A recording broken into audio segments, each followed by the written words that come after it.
Bismillahirrahmanirrahim. Assalamualaikum warahmatullahi wabarakatuh. Bapak Ibu sekalian,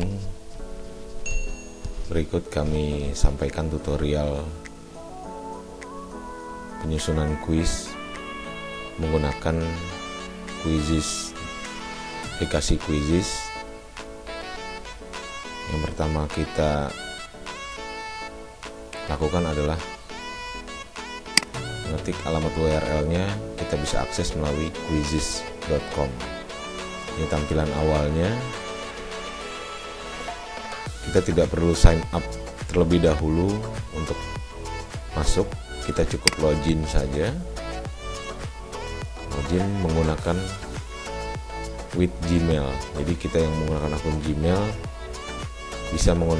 bisa login menggunakan akun Gmail kita masing-masing. Kita klik login with Gmail. Lalu saya memilih untuk menggunakan akun saya yang pertama. Bapak Ibu bisa memasukkan akun Gmail Bapak Ibu masing-masing. Jika diminta password, ya tinggal Bapak Ibu masukkan password sesuai dengan akun Gmail Bapak Ibu masing-masing. Ini tampilan ketika kita sudah login. Sebenarnya Quizizz ini bisa digunakan untuk kelas virtual juga, tetapi untuk kesempatan kali ini kita memanfaatkan Quizizz untuk melakukan evaluasi dengan membuat kuis atau latihan-latihan multiple choice. Kita klik yang pertama, create untuk membuat kuis baru. Kita klik quiz.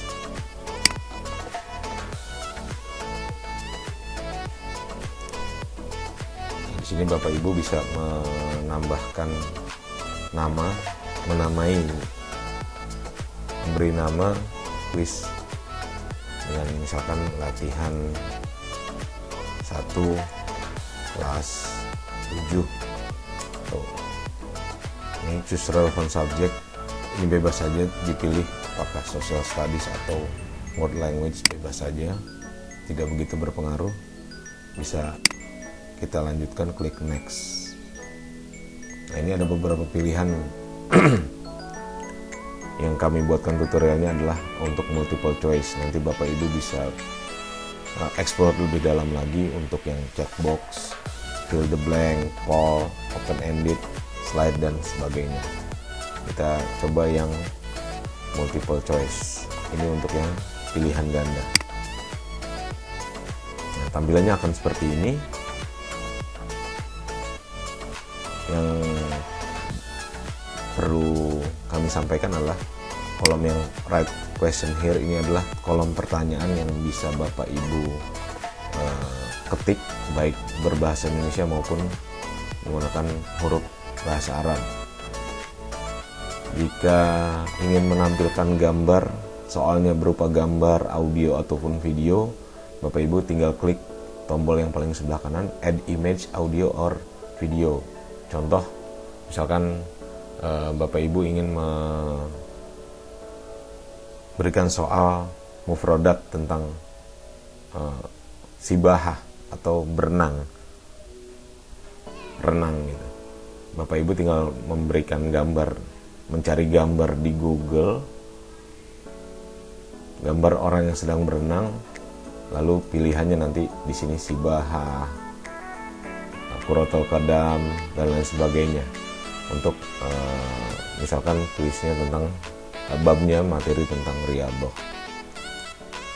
Nah, di sini bisa Bapak Ibu untuk menuliskan pilihan jawaban, bisa 4, bisa lebih dari 4. Nah, pilihan jawaban yang benar, kunci jawabannya Bapak Ibu centang. Apakah ada di pilihan jawaban pertama, kedua, ketiga, atau keempat. Dan satu lagi kelebihannya Quizizz adalah setiap butir soal bisa Bapak Ibu tentukan waktu pengerjaannya sesuai dengan bobot atau tingkat kesukaran. Misalkan soal yang sangat mudah bisa Bapak Ibu berikan 30 detik. Yang lebih naik sulitnya 45, 60, 2 menit, 3 menit dan seterusnya. Ini bisa diatur per butir soalnya. Ini sekilas tampilan yang jika nanti Bapak Ibu sudah ketik di sini akan muncul apakah yang dimaksud dengan jumlah fi'liyah. Misalkan ini tampilan di device anak-anak peserta didik kita. Nanti pilihan jawabannya 1, 2, 3, 4 sesuai dengan yang kita berikan di pilihan jawaban. Ini adalah tampilan di device-nya, baik itu di handphone maupun di device lainnya, gadgetnya peserta didik kita. Ini tampilannya akan seperti ini. Tapi kita cukup mengisi di kolom-kolom pertanyaan dan pilihan jawaban serta mengatur waktu. Defaultnya itu Quizizz menetapkan 30 detik, tapi kita bisa ubah-ubah sesuai dengan kebutuhan. Demikian contohnya. Saya kembali ke depan untuk memberikan contoh kuis-kuis yang sudah sebelumnya kami buat. Baik, ini salah satu contoh dari kuis yang sebelumnya sudah saya gunakan di materi keterampilan membaca, kebetulan babnya Ar-Riyadhah Lirruhi wal Badan. Ini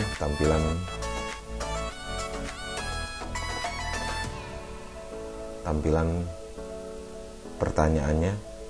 Misalkan contoh yang tadi saya sampaikan, saya ingin mengetahui pengetahuan peserta didik tentang mufrodat dari Sibahah. Saya tampilkan gambar orang yang berenang dengan pertanyaan Mas Muhazihi Riyadhah. Ini pilihan jawabannya. Kuis ini kuis-kuis kecil yang saya buat, tidak banyak, hanya maksimal 10 soal. Ketika misalkan 5-10 soal yang sudah Bapak Ibu buat, untuk penugasannya atau untuk memberikan link penugasan kepada peserta didik, kita bisa klik assign homework. Nah, di sini bisa Bapak Ibu tentukan deadline, batas terakhir kapan kuis ini tidak bisa lagi dikerjakan oleh misalkan Bapak Ibu menugaskan hari ini, mau diberi jarak berapa lama, berapa jam kah, atau 1 hari kah. Misalkan hari ini ditugaskan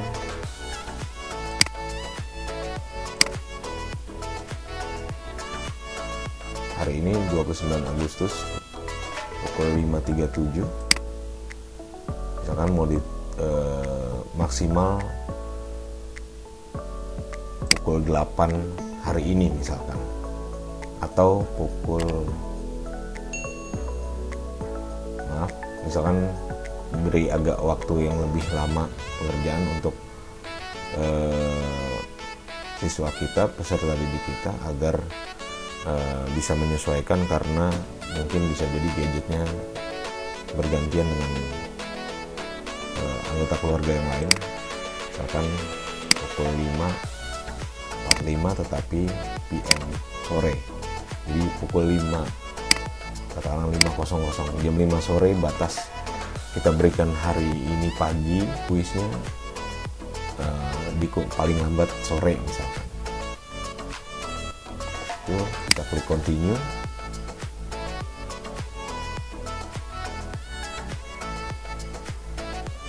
Nanti nanti Bapak Ibu bisa mengcopy link kuis yang sudah Bapak Ibu buat dan ingin ditugaskan kepada siswa dengan mengklik tombol yang sebelah kanan ini yang gambar rantai ini.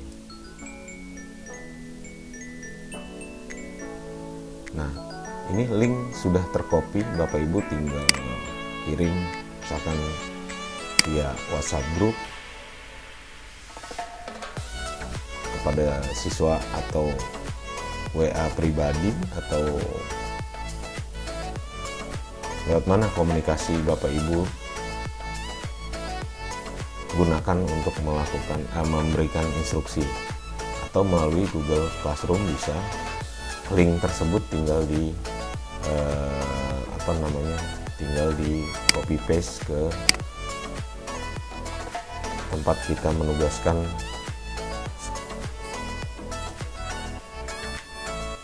misalkan di Classroom, di Google Classroom.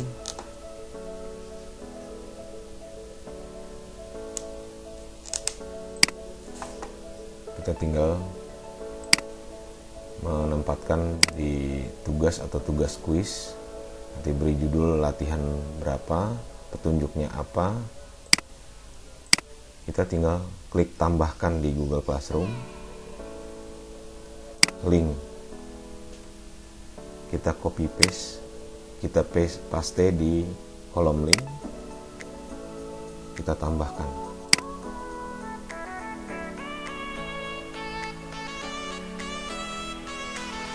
Lalu beri judul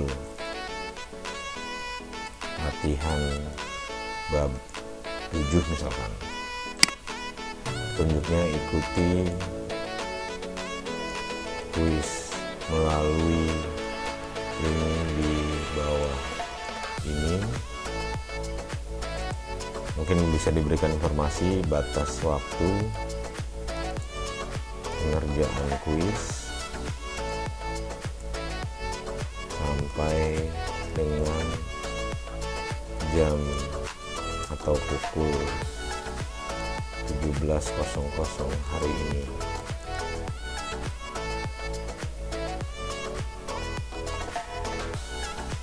Contoh, kalau petunjuknya mungkin kalimatnya bisa Bapak Ibu kreasikan lebih lanjut. Bapak Ibu tinggal klik tugaskan di kelas yang ingin Bapak Ibu latihkan. Klik tugaskan, muncul di posting tanggal sekian, jam sekian. Kita lihat di forum, saya baru saja memposting tugas baru latihan bab 7. Ini kalau kita linkkan, copy link dari yang sudah kuis yang sudah kita buat, atau melalui WhatsApp group, kita tinggal paste saja link yang sudah kita copy sebelumnya. Jadi anak-anak tinggal klik link kuis tersebut, langsung masuknya ke kuis yang sudah kita buat sebelumnya. Lalu berikutnya untuk melihat report atau laporan kuis yang sudah masuk. Nah, ini kan masih running ya, karena baru saya start 4 menit yang lalu dengan kode sekian. Kita lihat ini sudah selesai 5 bulan yang lalu, bab Riyadhul Ruhi wal Badan. Kita coba klik, ini reportnya akan tampil seperti ini. Nanti pun yang jika ini sudah selesai, tampilannya akan seperti ini. Berapa orang peserta partisipan yang mengikuti, akurasinya atau tingkat ketercapaiannya berapa. Kita coba klik. Ini hasil kuis. Ini ada 30 orang yang mengikuti kuis ini. Terlihat ada yang salah 1, ada yang benar semua, ada yang salah 2, salah 5. Lalu bagaimana untuk melihat dalam bentuk Excel, untuk kita memberikan umpan balik kepada peserta didik kita. Di sini ada pilihan email all parents. Ini sebenarnya kuis ini bisa juga ketika kita ingin mengkoneksikan dengan seluruh wali murid, tapi agak sulit untuk kita saat ini. Kita hanya bisa memanfaatkan fasilitas download. Ini akan muncul download report atau laporannya dalam bentuk Excel. Kita buka.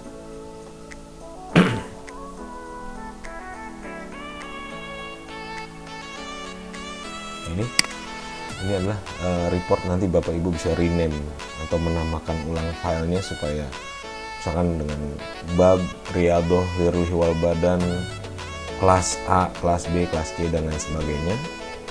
Di sini terdapat laporan ini kelas level dengan player level. Kelas level ini tampilan untuk seluruh pertanyaan untuk semua peserta. Jika kita minimize sedikit, ini akan kelihatan. Ini pertanyaan 1, 2, 3, 4, 5, 6, 7, 8, 9, 10. Pertanyaan pertama betul 28. Di pertanyaan keberapakah kita bisa menganalisis di pertanyaan keberapakah yang paling banyak terjadi kesalahan. Di pertanyaan nomor berapakah yang paling banyak benarnya siswa menjawab. Nah, ini jawaban-jawaban yang direkam dari hasil jawaban peserta didik. Lalu jika ada warna-warna berbeda seperti ini, merah, ini tanda jawabannya keliru atau tidak tepat. Jadi, contoh ini nama Kamilatu Anissa. Di pertanyaan nomor 2 dia salah menjawab. Lalu Levi di pertanyaan ke-9 dan seterusnya Bapak Ibu bisa lihat. Ini gambaran umum bisa kita lihat di pertanyaan nomor berapa yang paling banyak terjadi kesalahan. Ini player level. Sebenarnya skor-skor ini banyak penentunya ya. Ada kecepatan si siswa menjawab dalam tiap butirnya, tetapi itu kita tidak perlu ukur karena jaringan dan koneksi tiap peserta. Bisa jadi ada yang peserta memang jawabannya benar tetapi koneksinya tidak bagus, dia bisa jadi pengerjaannya belakangan. Ini tidak perlu kita lihat, yang penting adalah berapa yang dia benar dan berapa dia yang dia keliru. Kalau 10 soal kan sangat mudah. Oh, si A berapa orang yang dari satu kelas yang mendapatkan nilai 100 atau menjawab benar semua pertanyaan, berapa yang salah 1, berapa yang salah 2 dan seterusnya. Kalau ada yang 0 seperti ini, bisa jadi kemungkinan berdasarkan pengalaman dia juga sudah melakukan 2 kali. Bisa jadi koneksinya terputus dan lain sebagainya. Bisa jadi dia di atas mengulang jawabannya dan itu masalah koneksi ya, itu bisa kita maklumi. Demikian penjelasan singkat terkait dengan, tidak singkat juga, agak cukup panjang karena dari proses pembuatan kuisnya sampai kita menarik atau mendownload hasil kuis yang sudah kita berikan kepada peserta didik. Untuk apa? Untuk koreksi. Biasanya player level saya hilangkan ini. Setelah ini player level saya hilangkan, delete. Sisa kelas level saja, lalu saya lempar kembali ke kelas sebagai timbal balik, sebagai feedback. Nanti mereka akan melihat, oh saya di nomor 1 salah, nomor 2 atau dan seterusnya. Di bagian mana mereka bisa self correction, bisa koreksi diri sendiri untuk perbaikan ke depannya, sambil mereka tahu jawaban yang benarnya yang mana. Demikian, semoga bermanfaat. Assalamualaikum warahmatullahi wabarakatuh.